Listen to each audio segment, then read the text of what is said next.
today we have a former Pueblo student by the name of Sam Reynolds here. And Sam went to Pueblo for 6th grade, and he is also an author. He's written 2 books and is working on a 3rd. And so Sam's going to talk to us a little bit about how he goes about his writing, where he gets his ideas from, and we thought it would just be fun for you to be able to hear what a writer goes through. And you've probably gone through some of the same processes when you tried to write things for school. So please give your full attention to Sam.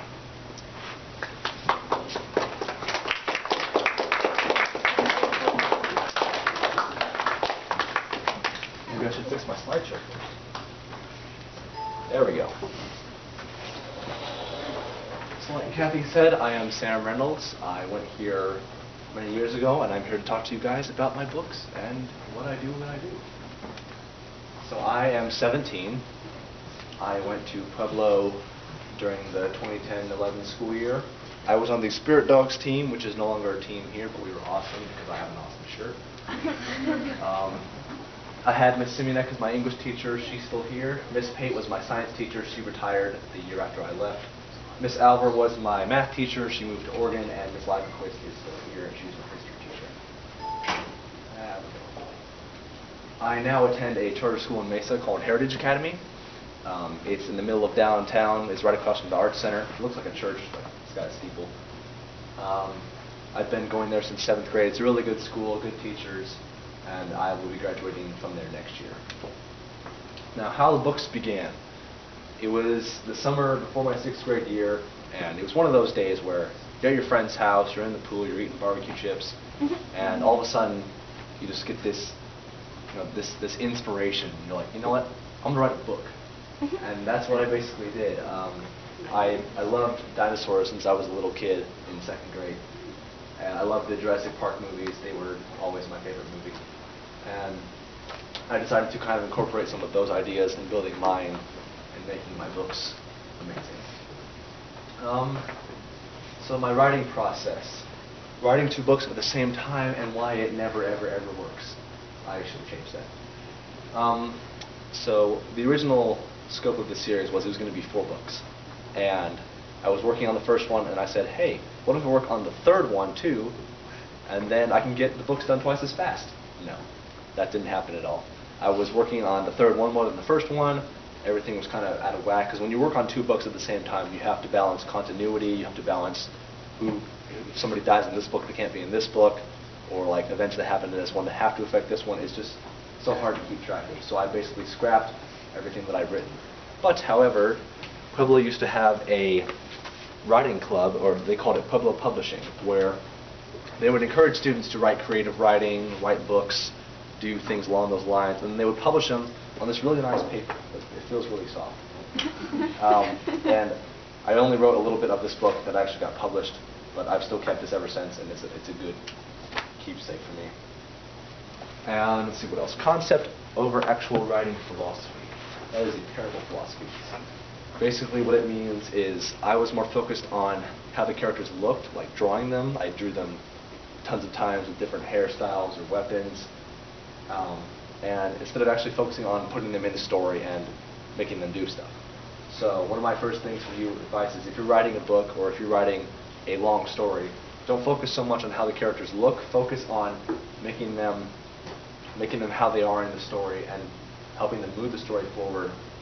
You can worry about all that concept stuff later. You can have it in your head, but it should not be the main focus if you want to get something done. Publishing. Some of you might know Lizzie Stewart. She went to Pueblo the year after I did.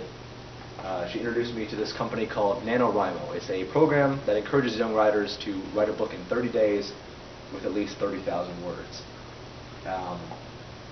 So she won in 2013. She published a book, and I read it, and it was great. So I wanted to use that to my advantage, and I did it the following November in 2014. I set my word goal for 40,000 words. I beat that goal. I won the contest. And then that gives you the chance to publish with Amazon's publishing company called CreateSpace. Basically how CreateSpace works is once you make an account, they give you a code that can give you free books for a certain number of transactions, which is really nice. And to make your book, you upload your file, like a text document or a PDF, Then you can make your cover with their cover creator software, which I did use. Once you send it to them to get approved, which takes about 24 hours, your book's on Amazon within the next few days. That is really neat. So my completed projects. I'm going to show you. That's for me. So there are 3 versions of Dino Hunters Part 1, and I will explain why. This is the first version that came out. It's got a little bit different title text than the rest. I'll explain why. Basically, I was too focused on making this book come out when I wanted it to, which was December 11th of this 2014. So I didn't go back or fix any of the problems. So I did not want this to be my best book. So I made a second version. Don't fall. There you go. I made the second version, which I changed the title, made it look a little nicer. And I fixed some of the mistake before I resubmitted it. Then I realized there's a whole ton more mistakes than I thought. So I took a black pen and just went through this like it was an English paper. And after I spent many days fixing all these errors and getting it resubmitted, I came to this third and final version of the book, which is now available for purchase. This is the one you will get. This is the best version of the book that I have, and I'm very proud that I spent so much time to fix it. Now my second book, if you've been following the story so far, I started writing these in 2010. I didn't finish this book until 2014, so it took me 4 years to write. This book, the second one, took me 4 months. I cut the time drastically, and I was in crunch time. I made this book twice as long in that much less time, and it was much better because I knew how to write a lot better. So now I'm going to give you guys a little bit of a treat. I'm going to read the summaries of both books. I'm going to get a drink first. And then I'm going to give you guys a special treat afterwards. So you get 2 treats, not food. Let me just have lunch, I'm sorry. So, this is the summary for part 1. Harrison Lumina was just an ordinary teenager living in Minneapolis, Minnesota, which is the picture on the cover of the book. He and his 7 friends would soon experience the greatest tragedy of their time, because they would be the ones to save mankind from total annihilation. What seemed as a night at the prom turned into a gory disaster, and what seemed as normal was all thrown away. The city was destroyed, and a man was claimed responsible. He did what no one thought was possible.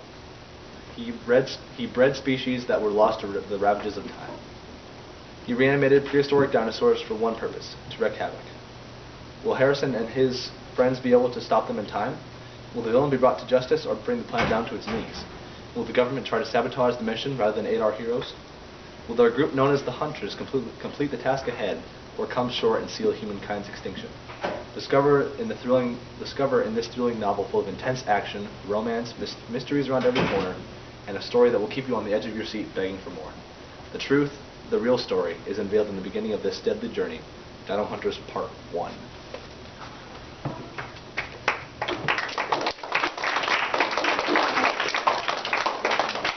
And then for Part 2. Left in the ruins with the member dead and the ships obliterated, the Hunters' only objective left is to survive. The island of Torontico is a place of many secrets, and the group discovers these secrets as they try to uncover the mysteries of the island. Oliver Jensen still poses a grave threat to society and the world, greater than ever before. Will they be able to cage the dinosaur threat in time, or will they be forced to take extreme measures and change their objective entirely in order to save the world? Harrison and those who will remain will be put to the ultimate test that will either unite them together or sever them permanently. Dive into the highly anticipated sequel to Dino Hunters Part 1 and follow the Hunters through the next phase of their perilous, life-threatening journey in Dino Hunters Part 2 Armageddon.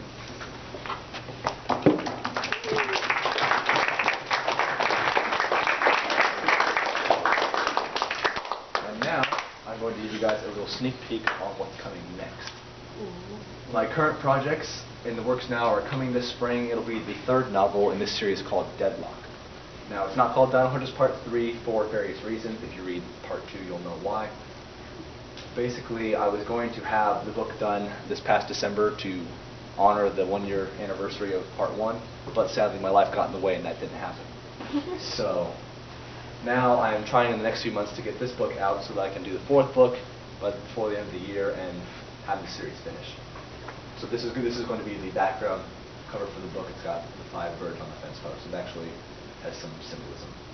And I'm going to read you guys the Deadlock summary. Although the hunters managed to escape the clutches of Oliver Jensen on Toronto, he still remains a great threat. Thought to be dead, there was nothing left to stop him from unleashing the final phase of his ultimate plan, making humanity pay the price. Finding themselves on the run, will the team be able to end Jensen's plans before they come to fruition? Or, when faced with a bounty on their heads, will Harrison's actions risk the future of humanity? Just over a year after the first in this series was released, the next chapter of the long-lost Secret series has arrived. Join Harrison and his team as they once again have to fight their way to survive through this epic yet grim journey. Prepare, as all hope seems lost and all hell breaks loose in Deadlock. And now, my plans for the future as an author, I plan, now that we have 2 books of the series done, I'm going to write 2 more. Deadlock will be expected sometime during the spring, and the last book, called Annihilation, will be out later in 2016. I also plan to visit more schools. I visited Paloma last year in January. Were any of you there for that? In Ms. McNeely's class? So I was there in that chair. That was fun. I've had a bunch of presentations today. It's been really fun for me to interact with you guys and to know that you were really liking these books. I'll be back in 2 weeks to visit with the other 7th graders and the 8th graders. And I'll try to reach out to other schools to see if they want me to come as well. And I hope that with my talents as a creative writer and an author, that I can show the world that I am capable of doing great things, and that I am able to make things that I do the best they can be. And I do that through my storytelling, my dialogue, and my characters. And now we have some time for a Q&A, so I'll let you guys ask your questions and I will answer them.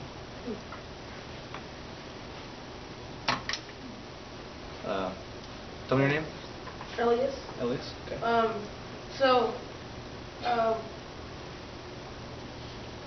Yeah, I forgot. I think I forgot my question. I'll come back to you. Tell me your name. Jackie. Jackie? Why did you choose Minneapolis? Minneapolis, because I like the city.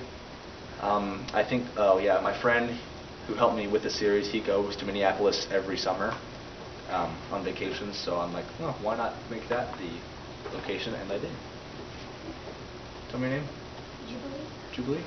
Are you going to be making any other books besides this series? Besides this series, at the current time, I don't know. I was planning on making a spin-off novel of the series, but not with dinosaurs, with dragons. And yeah, I know dragons are cool. And I really wanted to include that arc somewhere in the series and not have it just be a separate book. So what I'm doing with